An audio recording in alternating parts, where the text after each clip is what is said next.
Hello again to my silent audience. Welcome back to another session of Tabletop Thoughts.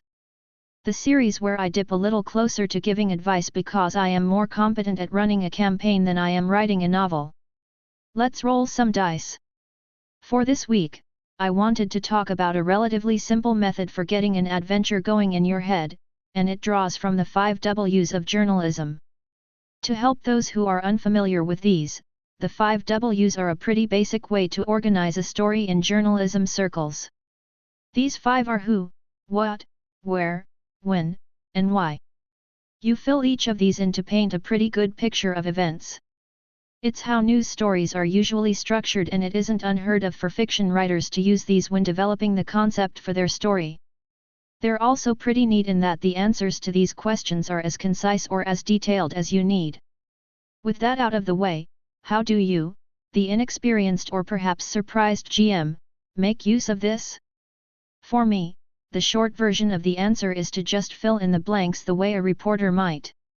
To help show how to do that, I will be constructing a fairly simple adventure as I ramble along.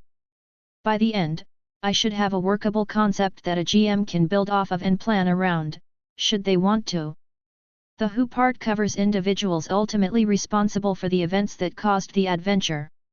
While you can fill this part in with some distant final villain whose plots interconnect everything else that has happened in your campaign, this is not necessary. You can just use whoever is the most immediate main villain of the adventure itself. It also does not need to be a villain or even an antagonist. The who can just as easily be just whoever the adventure or encounter was designed around, making them the focal point for the player party to interact with.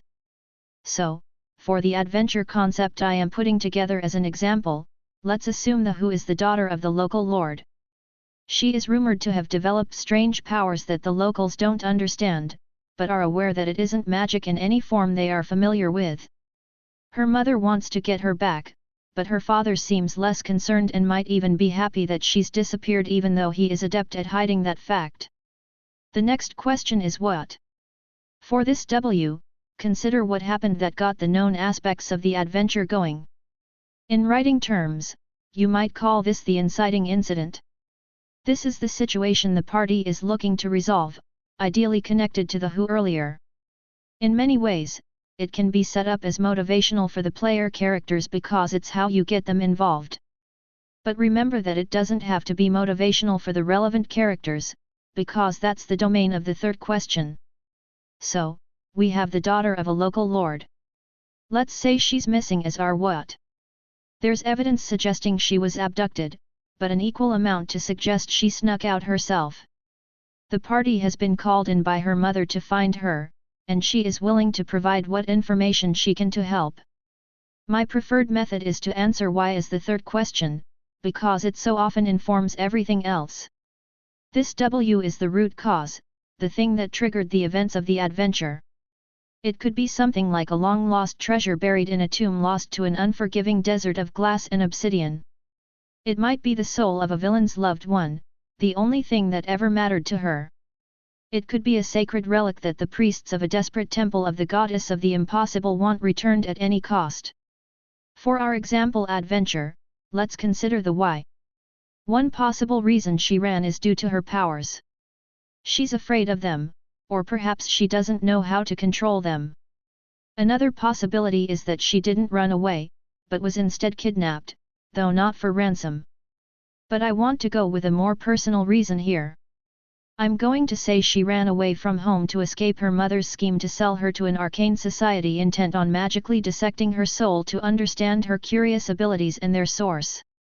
She and her father both know of this, and that is why he is not displeased with her leaving. We now have who is involved and a reason for things happening. For me, the next move is to consider where. Every adventure is located somewhere. It could be a great fortress buried under the sand and best left forgotten. It might be a clearing in a forest that is ruled by capricious and unpredictable fae. The where might be an ordinary-looking house in the docks of some major city, indistinct except for the fact that the locals all seem wary of it and it has a garish orange paint job. The where might be the place most critical to the resolution of the adventure, or the spot where the players face the villain, or the temple where some magical ritual has to be performed. So, for our example adventure, the where is going to be the place the girl has chosen as her hiding spot. It should be somewhere that feels safe for her and far enough away from home that she can test her mysterious powers without anyone realizing she's there. It might need to be a place her father could access, but definitely not a place her mother would think of. I'm going to say she's hiding out in a long-abandoned temple to a forgotten god. It is mostly safe because some divine lingering influence has kept more dangerous monsters away and because her mother is unaware it even exists. If the players follow the leads and clues, this is where they'll find her. The final W is win. This one is tricky because some adventures don't have a time-related component. You might not necessarily need to ask this question, other than figuring out how long it's been since the last adventure. However, in my experience, when is useful to attach a bit of time pressure to the party, to discourage them from delaying or ignoring the consequences of the adventure they signed up for. If used in this manner, I recommend making sure that they are aware of this time constraint in character. It can work as something you pull later on as a twist, but doing that can backfire, so I try not to do it too often. So, for our example adventure framework, let's assume that there is a win in the form of a race. The girl's mother has already spoken to the Arcane Society, who have decided to skip the whole buying the daughter part and are just going to abduct her. The party learns of this quickly, through means that are appropriate to your campaign. Suddenly, finding her becomes a race because if the Arcane Society gets to her first, her life is over and they're never getting any reward from anyone. But if they can get to her before them or at the same time, she could be turned into a valuable ally.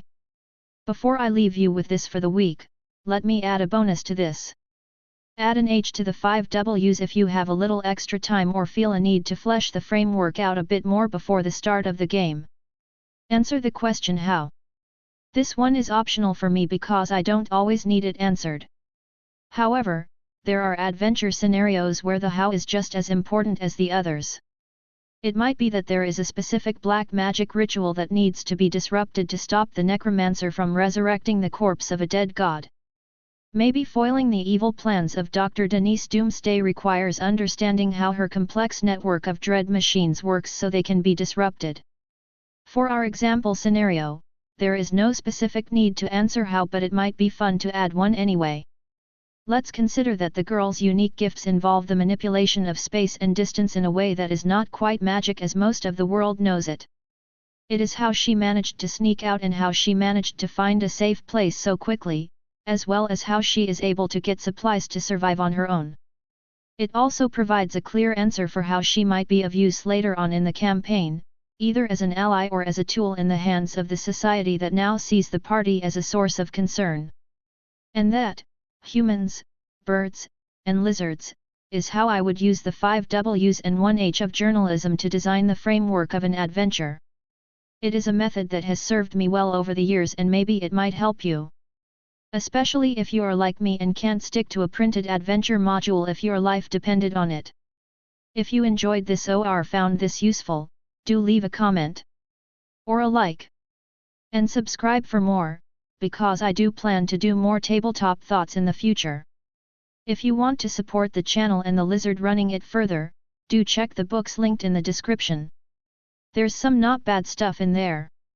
This is your resident writer dragon, signing off.